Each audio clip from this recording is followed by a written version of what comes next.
Dear students, നമ്മൾ ഇന്ന് ഡെറിവേറ്റീവിലെ history and ഇവല്യൂഷനാണ് discuss ചെയ്യാൻ പോകുന്നത്. So far we discussed about meaning and definition of derivatives, characteristic of derivatives and various classification of derivatives. Okay, next നമ്മൾ discuss ചെയ്യുന്നത് history and evolution ആണ്. So ഈ derivative എന്ന് പറയുന്നത് ഡെറിവേറ്റീവിനൊരു ലോങ് ഹിസ്റ്ററി തന്നെയുണ്ട്. അത് വേൾഡിൻ്റെ ഹിസ്റ്ററി ആയിട്ടും ഇന്ത്യേൻ്റെ ഹിസ്റ്ററി ആയിട്ടും പറയുന്നുണ്ട്.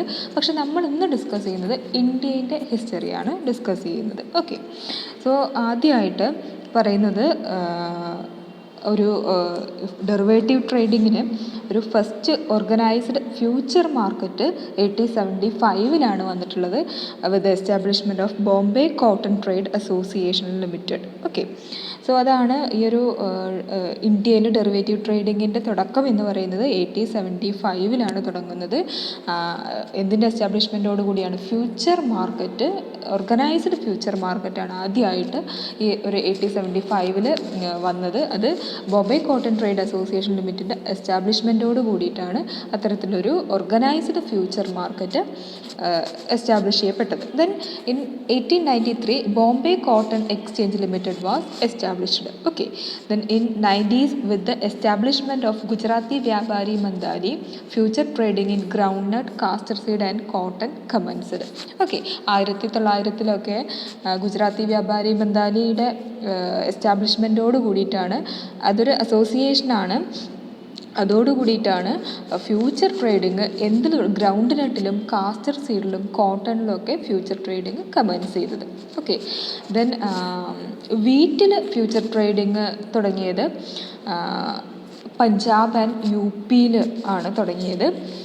പക്ഷേ but the most notable future exchange for wheat was the chamber of commerce at Hapur set up in 1913. So 1913 ഹാംപൂരിൽ വെച്ചിട്ടാണ്, ഹാംപൂരിലെ ചേംബർ ഓഫ് കൊമേഴ്സിൽ വെച്ചിട്ടാണ് നോട്ടബിൾ ട്രേഡിങ് ഫ്യൂച്ചർ വീറ്റിൽ ഒരു എക്സ്ചേഞ്ച് എസ്റ്റാബ്ലിഷ് ചെയ്തത് 1913. ഓൾറെഡി പഞ്ചാബിലും UP ഫ്യൂച്ചർ ട്രേഡിംഗ് സ്റ്റാർട്ട് ചെയ്തെങ്കിൽ പോലും എക്സ്ചേഞ്ച് വഴിയുള്ള ട്രേഡിംഗ് തുടങ്ങിയത് 1913. എവിടെ വെച്ചിട്ടാണ്? ചാമ്പർ ഓഫ് കോമേഴ്സിൽ വെച്ചിട്ടാണ്.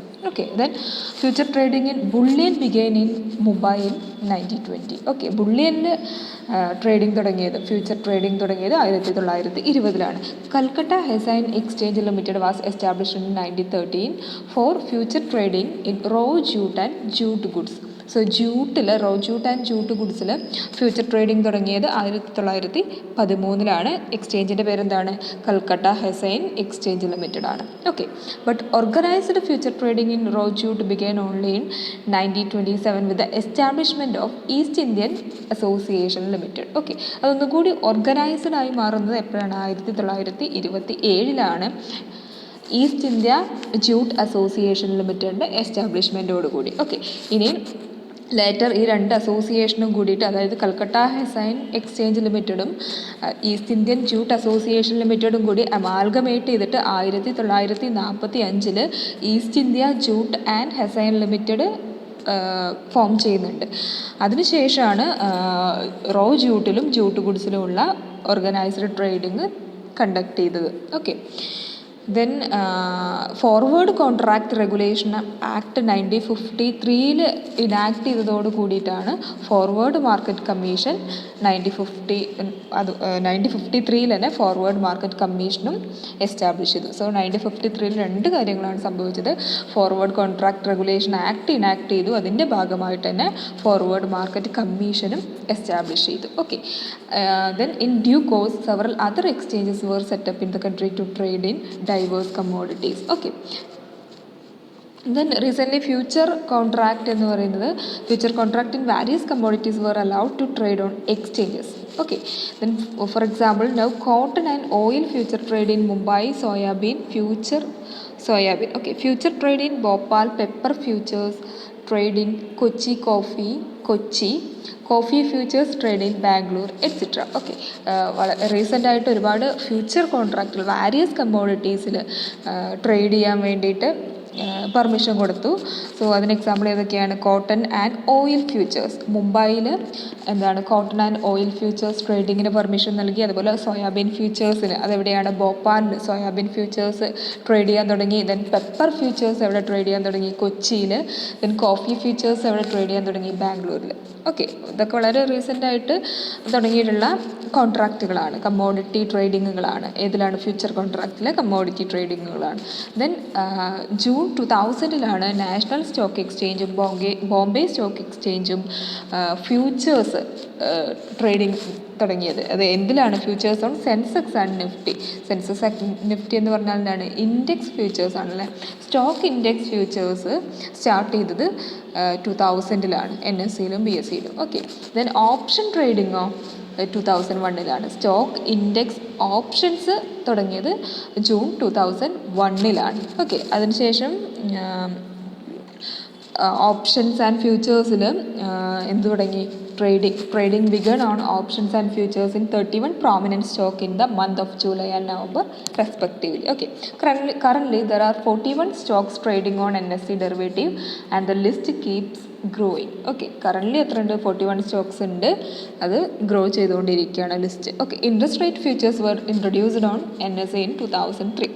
സോ 2003 ഏത് വരുന്നത്? ഇൻട്രസ്റ്റ് റേറ്റ് ഫ്യൂച്ചേഴ്സ് ട്രേഡ് ചെയ്യാൻ തുടങ്ങിയത്. NSEയിലാണ് അത് ആദ്യമായിട്ട് ട്രേഡ് ചെയ്യാൻ തുടങ്ങിയത്. Okay, then stock futures are the most highly traded contract on NSE, accounting for around 55% of the total turnover of the derivative at NSE. Okay, അതിൽ ഏറ്റവും കൂടുതൽ ഏറ്റവും അവസാനമായിട്ട് ട്രേഡ് ചെയ്യാൻ തുടങ്ങിയത് ഏതാണ്? 2003 ഇൻട്രസ്റ്റ് റേറ്റ് ഫ്യൂച്ചേഴ്സ് ആണ്. ദെൻ പിന്നെ അവിടെ ഒരു ഫിഗർ പറയുന്നുണ്ട്. എന്താണ് പറയുന്നത്? സ്റ്റോക്ക് ഫ്യൂച്ചേഴ്സ് ആണ് കൂടുതലായിട്ടും. NSEയിൽ around 55% of total turnover of ഡെറിവേറ്റീവും വരുന്നത് ഇതിൽ നിന്നാണ്? സ്റ്റോക്ക് ഫ്യൂച്ചേഴ്സിൻ്റെ ഡെറിവേറ്റീവ് ട്രേഡിങ്ങിൽ നിന്നാണെന്ന് പറയുന്നുണ്ട്. ഓക്കെ, ദെൻ നമുക്ക് നോക്കാനുള്ളത് regulatory framework of derivative trading in India. Okay, regulatory ഫ്രെയിംവർക്കാണ്. എങ്ങനെയാണ് ഈ ഡെറിവേറ്റീവ് ട്രേഡിങ് റെഗുലേറ്റ് ചെയ്യപ്പെടുന്നത്? അതിന് പ്രത്യേകിച്ച് ആക്റ്റുകളുണ്ടോ? അതിൻ്റെ എക്സ്ചേഞ്ച് ഏതാണ്? സാധാരണ സ്റ്റോക്ക് എക്സ്ചേഞ്ചുകളാണോ എന്നുള്ള കാര്യങ്ങളൊക്കെയാണ് നമ്മളിവിടെ പറയാൻ പോകുന്നത്. സോ ആദ്യം പറയുന്നത് എന്താണ്? The first step towards in action of derivative trading in India was the promulgation of the security amendment ordinance 1995. Okay, അത് ശ്രദ്ധിക്കുക. 1995 സെക്യൂരിറ്റീസ് ലോ ഓർഡിനൻസ് ആണ് എന്തെന്ന് പറയുന്നത്? ഡെറിവേറ്റീവ് ട്രേഡിങ്ങിനെ റെഗുലേറ്റ് ചെയ്യാനുള്ള ഒരു ഫസ്റ്റ് സ്റ്റെപ്പായിട്ട് കാണപ്പെടുന്നത്. ഓക്കെ, പക്ഷേ this withdrew the prohibition on options in securities. Okay, the market for derivative however did not take off because there was no regulatory framework to govern trading of derivative. Okay, ഇതൊരു ordinance മാത്രമാണ്. Okay, ordinance എന്ന് പറഞ്ഞാൽ ഒരു ആക്ടിൽ എന്താണ് amend ചെയ്തിട്ട് വന്നതാണ്. ഒരു ordinance മാത്രമാണ് 1995 വന്നിട്ടുള്ളത്. അത് ഓപ്ഷൻ ട്രേഡ് ചെയ്യാനുള്ള പ്രൊഹിബിഷൻ വിഡ്രോ ചെയ്യുന്ന ഒരു ഓർഡിനൻസ് മാത്രമായിരുന്നു. പക്ഷെ അതൊരു ഫൈനൽ ഒരു ആക്റ്റായിട്ടോ അല്ലെങ്കിൽ ഡെറിവേറ്റീവ് ട്രേഡിങ്ങിനെ റെഗുലേറ്റ് ചെയ്യുന്നതിനുള്ള ഒരു ഫ്രെയിം വർക്കായിട്ടൊന്നും അതിനെ കാണാൻ പറ്റിയിട്ടുണ്ടായിരുന്നില്ല. Okay, then SEBI set up an 24-member committee under the chairmanship of Dr. L.C. Gupta on November 18, 1996 to develop appropriate regulatory framework for derivative trading in India. So, derivative trading ന് വേണ്ടിയിട്ട് ഒരു appropriate regulatory framework ഉണ്ടാക്കുന്നതിന് വേണ്ടിയിട്ട് SEBI setup ചെയ്തുള്ള ഒരു 24-member committee ആരുടെ ചെയർമാൻഷിപ്പിലാണ്? LC ഗുപ്തേനെ ചെയർമാനാക്കിക്കൊണ്ട് SEBI form ചെയ്തിട്ടുള്ള 1996 November 18 ഒരു കമ്മിറ്റി ഫോം ചെയ്തു എന്നാണ് പറയുന്നത്. The committee submitted it's report on March 17, 1998. Okay, so ഈ ഒരു കമ്മിറ്റി 1998 എന്ത് ചെയ്തത്? ഇതിൻ്റെ റിപ്പോർട്ട് സബ്മിറ്റ് ചെയ്തത്. Okay, then it make നെസറി pre condition for introduction of derivative trading. Okay, അത്ര മനസ്സിലാക്കി വയ്ക്കുക. സോ SEBI 1996 LC ഗുപ്തേൻ്റെ ചെയർമാൻഷിപ്പിൽ എന്ത് ചെയ്തു? ഒരു കമ്മിറ്റി ഫോം ചെയ്തു. ആ കമ്മിറ്റി 1998 2 വർഷത്തിന് ശേഷം അതിൻ്റെ റിപ്പോർട്ട് സബ്മിറ്റ് ചെയ്തു. Then the committee recommended that derivative should be declared as securities so that regulatory framework applicable to trading of securities could also govern trading of derivatives. So ഇവരുടെ ഒരു റിപ്പോർട്ടിൽ പറഞ്ഞത് എന്തായിരുന്നു? ഡെറിവേറ്റീവിനെ സാധാരണ ഒരു സെക്യൂരിറ്റി ആയിട്ട് ഡിക്ലെയർ ചെയ്യണമെന്നും അതുപോലെ സാധാരണ സെക്യൂരിറ്റീസിനെ റെഗുലേറ്റ് ചെയ്യുന്ന റെഗുലേറ്ററി ഫ്രെയിം വർക്ക് എന്തിനു കൂടി അപ്ലിക്കബിൾ ആവും? ഡെറിവേറ്റീവിന് കൂടി അപ്ലിക്കബിൾ ആവും. സോ ഡെറിവേറ്റീവിനെ ഒരു സെക്യൂരിറ്റി ആയിട്ട് ഡിക്ലെയർ ചെയ്യണം എന്നുള്ളതാണ് ഇവരുടെ റിപ്പോർട്ടിൽ പറഞ്ഞിട്ടുണ്ടായിരുന്നത്. Then SEBI also set up a group in June 1998 under the chairmanship of Professor J.R. Verma to recommend measures for risk containment in the derivative market in India. The group submitted its report in October 1998. Okay. So ഇതുകൂടാതെ സെബി 1998 മറ്റൊരു committee കൂടി appoint ചെയ്യാണ്. അതിൻ്റെ chairman ആരായിരുന്നു? J.R. വർമ്മയായിരുന്നു. എന്തിനു വേണ്ടിയിട്ടാണ്? Risk containment, derivative ട്രേഡിങ്ങിൽ അല്ലെങ്കിൽ derivative മാർക്കറ്റിലുള്ള റിസ്കിനെ പറ്റിയിട്ട് പഠിക്കുന്നതിന് വേണ്ടിയിട്ട് സെബി ഒരു കമ്മിറ്റി J.R. വർമ്മേൻ്റെ ചെയർമാൻഷിപ്പിൽ ഒരു കമ്മിറ്റി ഫോം ചെയ്യുകയാണ്. ഓക്കെ. അവർ ഒക്ടോബർ 1998 തന്നെ എന്ത് ചെയ്തു? ഈ ഒരു അവരുടെ റിപ്പോർട്ട് സബ്മിറ്റ് ചെയ്തു. This report worked out the operational details of margin system, methodology four charging initial margins, broker network, deposit requirement and real time monitoring requirements. So അവരുടെ റിപ്പോർട്ടിലെ കണ്ടൻസ് എന്ന് പറയുന്നത് എന്തൊക്കെയായിരുന്നു? മാർജിൻ സിസ്റ്റം, ഫ്യൂച്ചർ ട്രേഡിങ്ങിലുള്ള ഒരു special ടേമാണ് margin system എന്ന് പറയുന്നത്. Margin system, then initial margin charge ചെയ്യാനുള്ള methodology, brokers network, deposit requirement, real time monitoring requirement തുടങ്ങിയിട്ടുള്ള കുറച്ച് കാര്യങ്ങളാണ് അവരുടെ റിപ്പോർട്ടിൽ അവരെന്ത് ചെയ്തത്? ഇൻക്ലൂഡ് ചെയ്യിപ്പിച്ചത്. Okay. Then security contract regulation act 1999 amend ചെയ്തു. എന്തിനു വേണ്ടിയിട്ടാണ്? ഡെറിവേറ്റീവിനെ ഒരു സെക്യൂരിറ്റി ആയിട്ട് ഇൻക്ലൂഡ് ചെയ്യിക്കുന്നതിന് വേണ്ടിയിട്ടാണ്. മുന്നത്തെ എന്താണ് LC ഗുപ്ത കമ്മിറ്റി റെക്കമെൻഡേഷൻ പ്രകാരം ഡെറിവേറ്റീവിനെ ഒരു സെക്യൂരിറ്റി ആക്കി ഡിക്ലെയർ ചെയ്യുന്നതിന് വേണ്ടിയിട്ട് എന്ത് ചെയ്തു? Security contract regulation act 1999 amend ചെയ്തു. In this way, the regulatory framework was developed for governing derivative trading. Okay. The Act also made it clear that derivatives shall be legal and valid only if such contracts are traded on a recognized stock exchange, thus precluding OTC derivatives. Okay. ഈ ഒരു ആക്ടിൻ്റെ പ്രത്യേകത എന്ന് പറഞ്ഞാൽ ഈ ആക്ടിൻ്റെ പരിധിയിൽ ഏത് മാത്രമേ വരുള്ളൂ? എക്സ്ചേഞ്ചിലൂടെ ട്രേഡ് ചെയ്യപ്പെടുന്ന ഡെറിവേറ്റീവ് മാത്രമേ വരുള്ളൂ. So over the counter derivatives ഒന്നും ഏതിൽ വരില്ല? ഈ ഒരു സെക്യൂരിറ്റി കോൺട്രാക്ട് റെഗുലേഷൻ ആക്ടിൽ വരില്ല. Okay. The government also resigned in March 2000 the 3-decade-old notification which prohibited forward trading in securities. അത് മാത്രമല്ല, ഫോർവേഡ് ട്രേഡിങ് പ്രൊഹിബിറ്റ് ചെയ്തിട്ടുണ്ടായിരുന്ന 2000 ഒരു നോട്ടിഫിക്കേഷനും എന്ത് ചെയ്തു? ഗവൺമെൻറ് റിസൈൻ ചെയ്തു, ക്യാൻസൽ ചെയ്തു. ഓക്കെ. അതോടുകൂടി ഫോർവേഡും ട്രേഡ് ചെയ്യപ്പെടാൻ തുടങ്ങി. Okay. Then derivative trading commenced in India in June 2000 after SEBI granted the final approval to this effect in May 2000. So ഇതിന് ഫൈനൽ അപ്രൂവൽ കിട്ടിയത് എന്നാണ്? May 2000. Then SEBI permitted the derivative segments of 2 stock exchange. SEBI ഒരുപാട് stock എക്സ്ചേഞ്ചുകളുണ്ട് അല്ലേ? NSE, BSE മാത്രമല്ല, മറ്റുള്ള OTCI, അതുപോലെ കമ്മോഡിറ്റീസിന് വേറെ എക്സ്ചേഞ്ചുകളുണ്ട് അല്ലേ? MCX ഒക്കെ. പക്ഷേ സെബി പെർമിറ്റ് ചെയ്തത് NSEക്കും BSEക്കും മാത്രമാണ് ഡെറിവേറ്റീവ് സെഗ്മെൻറ്റുകൾ. അതായത് ഡെറിവേറ്റീവ് സെക്യൂരിറ്റി ആയിട്ട് ഡിക്ലെയർ ചെയ്തെങ്കിൽ കൂടി അത് സെപ്പറേറ്റ് സെഗ്മെൻറ്റുകൾ അതിന് അലോട്ട് ചെയ്ത് കൊടുത്തിട്ടുണ്ടായിരുന്നു. ഓക്കെ.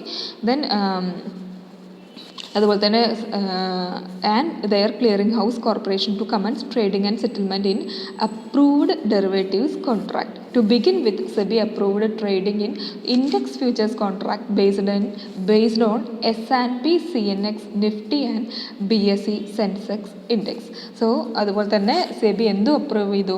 ഇൻഡെക്സ് ഫ്യൂച്ചേഴ്സ് കോൺട്രാക്റ്റിൻ്റെ ട്രേഡിങ്ങും അപ്രൂവ് ചെയ്തു. സോ 2000 സെബി ഈ ഒരു ഡെറിവേറ്റീവ് ട്രേഡിങ്ങിന് ഫൈനൽ അപ്രൂവൽ കൊടുത്തത്. അതിൻ്റെ ഭാഗമായിട്ട് എന്ത് ചെയ്തു? NSEയിലും BSEയിലും ഡെറിവേറ്റീവ് സെഗ്മെൻറ്റുകൾ പെർമിറ്റ് ചെയ്തു. അതുപോലെ തന്നെ ക്ലിയറിംഗ് ഹൗസുകൾ കമൻസ് ചെയ്യാൻ, സെറ്റിൽ ചെയ്യാനുള്ള അപ്രൂവൽ കൊടുത്തു. ഓക്കെ. ദെൻ അതുപോലെ തന്നെ സ്റ്റോക്ക് ഇൻഡെക്സ് ഫ്യൂച്ചേഴ്സിൻ്റെ ട്രേഡിങ്ങിനും സെബി അപ്രൂവൽ കൊടുത്തു. ഇതൊക്കെ നടക്കുന്നത് ഏത് ഇയറിലാണ്? 2000-ലാണ്. ഓക്കെ.